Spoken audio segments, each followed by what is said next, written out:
Bonjour mon frère et bonjour ma sœur. Topesi bino mbote bisika nyonso bozali tolobi bienvenue na programme na biso ya lelo nde lelo ya le 7 juillet 2018. Alors eza ngai ndeko na bino obo yebi très bien ndeko na bino odombulamba mutu nazo présenter bino présent amine. Nazo présenter bino programme ya lelo. Programme yango donc nako présenter bino yango juste pendant 15 minutes. Alors nalelo toko solo la juste sur un seul point. Point yango eza nini? Eza kotala ba signe de temps. Élection ezoya kala mingi te na 2018 décembre donc dans 5 mois. Siko esengeli to bandotala ba signe de temps. Est-ce que élection yango ekosalema to ekosalema te? Est-ce qu'il y a vraiment élection ou pas? Peso ki élection ekozala eloko nini ekolanda sima élection.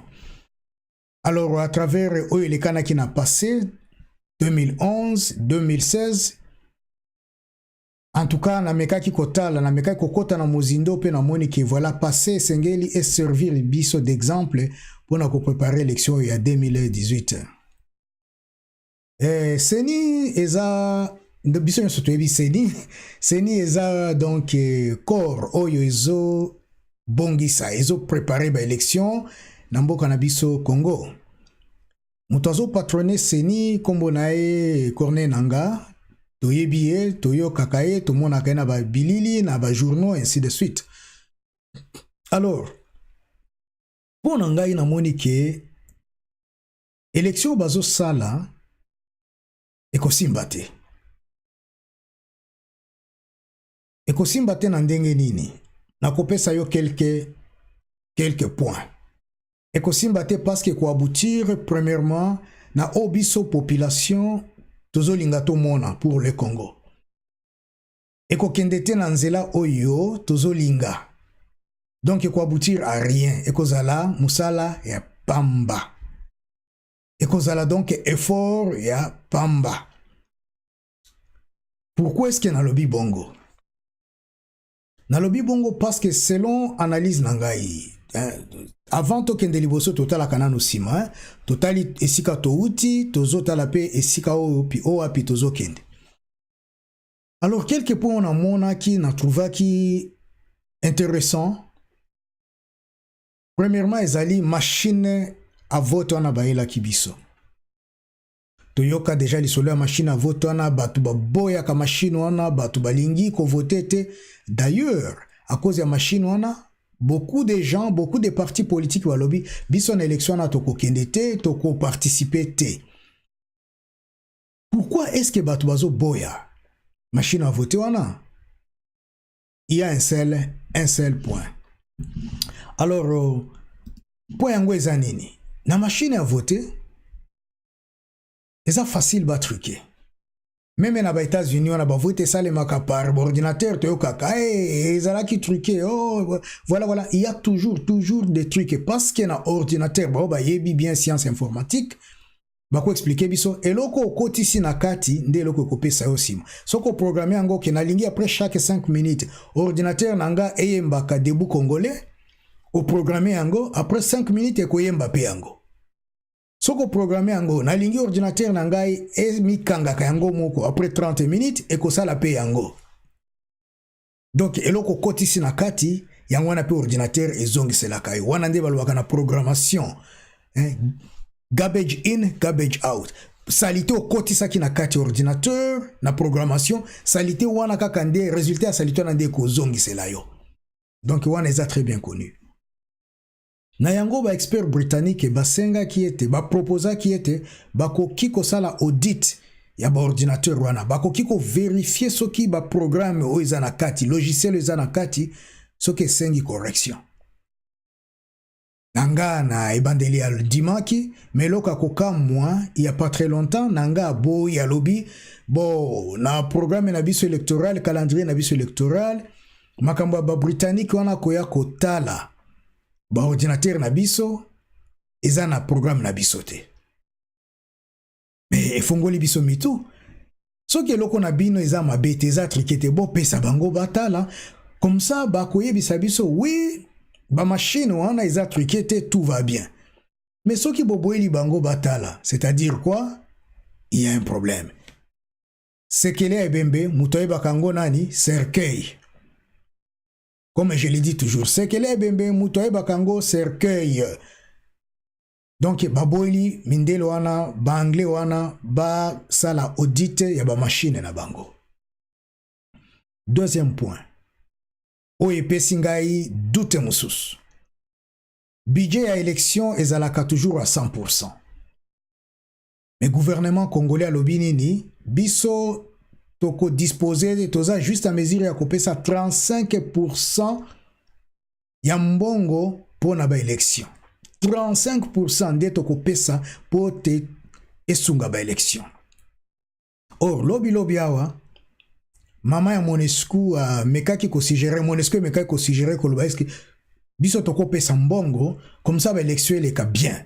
Toza à mesure ya ko assister bino na mopatas l'art comme ça élection ekende liboso na ndenge longo bani. Gouvernement eboyi balobi non toza na posa ya mbongo na bino te toko sala makambo na biso na ndenge na biso. Baboy offre wana, baboy assistance wana, baboy participation à Batouana. Troisième point. Il n'y a pas très longtemps, M. Seke Mavinga, Bando Benga Jonathan, Nakanisi Boyoka Likambo et Salemaki, Akimaki na logiciel de base et ordinateur yango.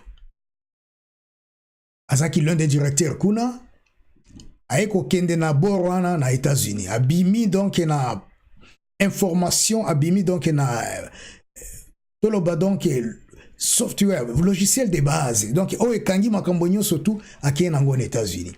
A présenté le Kwana, libosé à mes États-Unis, libosé au Niger. Donc, pour dire que à Panzi garde, a expliqué Bango en détail pourquoi, comment est-ce que élection cause à la triquer na système na Bangwana, ba ordinateur na Bangwana. D'ailleurs, en conséquence, tu as que 3 personnes babando salanaye. Et c'était à partir le 12 juin, si je ne me trompe plus, si je me rappelle bien. Police, disons, mandat d'arrêt na bango bima kezaki na police, ezotambo la bazo luka 3 personnes babando sala na iba arrêté bango. Bien que Seke Mavinga, tango bima kebisa kinanga na démissionné, apesa ki démission pe bandimela ki akende. Mais abenda ki déjà elokwana aiko kende nango. Quatrième point. Troisième point, pardon d'ailleurs. Kokende na ena elokwana, ko bimo abima ki elokwana, a présenté ango na ba américain, a présenté ango na mikonzi kuna na ba ONG. C'est-à-dire quoi? Et la kisi noir sur blanc que magouille ezali, manœuvre ezali. Donc le système a voté tozo lingato sala. Et comme il est déjà exposé, et donc ba faille déjà est monani. Même na système ya ba ordinateur na ba logiciel wana. D'où ce que zana ba faille, il faut na ba faille wana ezala réparer. Yami nezanini cour constitutionnel au kabila uti kopona mikoloyo azte batu na wana batu ango ba kosala musala nini tango batu bakotia mwa mobulu tango batu bako s'opposer batu wana batu bako défendre ye selon la loi bakoloba non to voter loi na mboka na biso loi elobi boye ekozala boye yango pe kosale mabongo parce que tout le monde respecte la loi parce que batu ayebi bien que population koyo qu'elle a été peut-être parlementaire bakoyo qu'elle a été peut-être étranger bakoyo qu'elle a été mindele bakoyo qu'elle a été lekisiko na nzela wana ya kozwa ba juge banzuzi ba telema côté na ye basalele moi eloko wana c'est qu'elle est à cadavre mutoyeba kango nani cercueil batiango pe bandimi cadavre ango epasuka na kati na bango ba mona mabena bolamu ya Kabila bandimi bakosala musalana. Tokobi, 5e point. Ma liste ya ba parti politique ezaki publié na ministère des Affaires intérieures, ministère de l'Intérieur chez Bisso. Balobaki ba irrégularité ezaki mingi na kati pona ko tricher ba élection. Ceux qui ont vérifié tala ba rapport ya Organisation internationale ya francophonie otobenga kanga OIF et publié kango ezo publié ba rapport ya biloko wana depuis un certain temps. Ce kotanga kango komona il y a beaucoup de irrégularités pe bazo créer wana nyoso tout ba parti politique moko ezanga tina pona ko tricher. Alors Et là, comme ce lundi, ils ont un formulaire. Au moins, il y a un formulaire qui est bimi. Moko na yango bimi. Au lieu de élection provinciale, bah comme élection présidentielle. Pendant que batwazo kende ko s'enregistrer na ba élection provinciale, bah tie élection présidentielle au lieu de provinciale. Wana eza erreur de frappe te. Basali yango na tina parce que ba yebi ke ko benda problème un peu plus tard et ko lié na mobulu et ko pesa moi kokoso et à partir de là donc les choses vont exploser et cause à la voilà il y avait des erreurs, il faut changer ça, il faut corriger, il nous faut encore du temps. Et là comme sous il l'a dit ezaka oyo c'est le cas rapport à OIF wana ezaka sikoyo to bengaka ya fraude ya noir sur blanc. Tokuti plus de 16% yaba enrôlé ba bazwa ki ba carte d'enrôlement ba carte d'électeur batiaki ba empreinte digitale te 16% yaba biso bato to sala ki ba enrôlement to kendeki kozwa ba carte d'électeur batiaki misapité 16% ngo sikweza combien est représenté 8 millions de personnes 8 millions d'individus oyo batiaki misapi na bango te 8 millions. Alors, en plus de cela, selon loi ya mboka na biso, bana oyo bazana moins ya 18 ans bakoki ko voter te. Mais ils se sont arrangés ba pesi ba mineur. Bana oyo bazana moins ya 18 ans ba pesi bango ba carte d'électeur. Ba s'enrolaki bazupe ba carte d'électeur. Bana ngo baza combien? Plus de 900 000. Donc, à peu près, ceux qui va bakisi mwandambu, ceux qui peuvent enquête continuer, tokomona kutu balekata ba 1 million. Plus de 900 000, il y a bana wana bazana ba carte d'électeur pendant que baza censé voter. Et ceux qui wana te. Koza siko bako to benga ka ba doublon. Doublon la kisini ni mutu moko akekuna à côté par exemple na akwendaki akoti na centre moko ya enregistrement c'est présentant na carte ya élection azui carte ake na mususu to na centre moko na bendi 2 3 4 5 cartes d'électeur. Donc mutu moko azana double misatu mine mitano. Nombre siko ya batuana eza ya combien ya 5 plus de 5 millions. Donc plus de 5 millions ya bato bazana plus d'une carte d'électeur. Plus à 900 000, il y a bana mike oba esengeli baza la nango tepe ba voter te. Plus à 16% de la population, c'est-à-dire plus à 8 millions de gens d'électeurs oba kende komi ça, il fallait ba voter. Ba pesa ki ba empreinte digitale na bango te. Peso ki to sali calcul. Ozu 5 millions. Oba kisi 8 millions et sali 13 millions. Soko ba kisi une affaire à 1 million encore, to à peu près 1 million et sali 14 millions. Ya batu o bako voter sans ba document. Ya batu o baza illégal. 14 millions ana sur 40 millions et ça là qui enrôlement ils ont un tiers. Un tiers. Soko kaboli donc ba onyoso ba tia ki ba kombo na bango ba onyoso baza éligible pour na ko voter au kaboli yango par 3 bango basali un tiers ya eloko ana à peu près un tiers. Donc, et puis c'est déjà signalé. Donc, talanano, ba voter un tiers déjà et bendani. Ba voana batuana nyo surtout ekokende wapi. Eza wapi, eza epa ya nani. Nani ako gagner nani ekozala ya nani wana nyo surtout. Donc, ba misusu ba kende obunda, ba misusu ba kende voter, bazo voter pour na 2 tiers, bazo welande 2 tiers, ya ba voix mais un tiers déjà ekei. Voilà en quelque sorte sur base de ces quelques petits points. Koza misusu soko koti na ba rapport à OIF wana, c'est-à-dire ba rapport à Organisation internationale de la francophonie, okomona eza mwa mingi eza ebele. Mais sur base ya ça, elle a kisi déjà que koko swezali. Tango ba congolais ba kotelema, ba congolais ba koboya, ba congolais ba koloba non tondibi elokote, ba machine surtout na bino to boyango. Bien que bazo boya mikolo yo, mais c'est niezoloba, sans ba machine on a moyen élection ça les mezate. Donc, bato baza forcé, bakoza la forcé, ko ça la élection na ba machine wana. Alors, tango bato bakotia pression, to boy, qu'est-ce qui va se passer? Selon stratégie na bango, wanande bakoloba, ok, toyokana autour d'une table wana kozala peut-être na ba suka ya août ou encore septembre toyokana tokosala kasi vote na voix eza normale. Voix normale eza nini tokoluka ba bulletin de vote. Mais il faut tozwa nanu mwa temps pona ko imprimer yango, tozwa mwa temps pona ko préparer yango. Comme ça élection tosala yango na 2019 to 2020. Donc ba stratégie nyo surtout oyo eza pona ko reporter élection. Eza pona ko tindika yango na musika esalema lisusu te.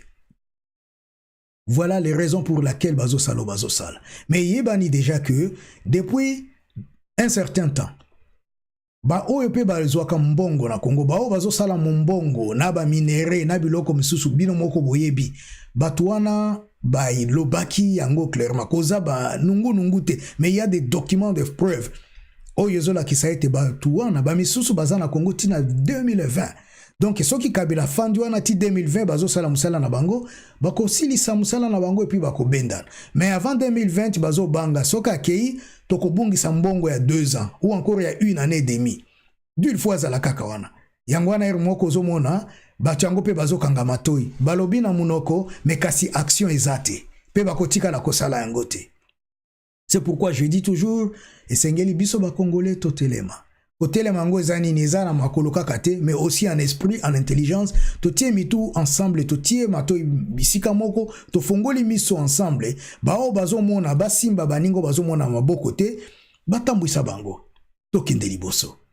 Wana nde démocratie mboka na biso. Sans eloko wana, eloko moko eko simba te. Donc, koza possibilité, sur base analyse nangai, koza possibilité, ba élection ezala reportée.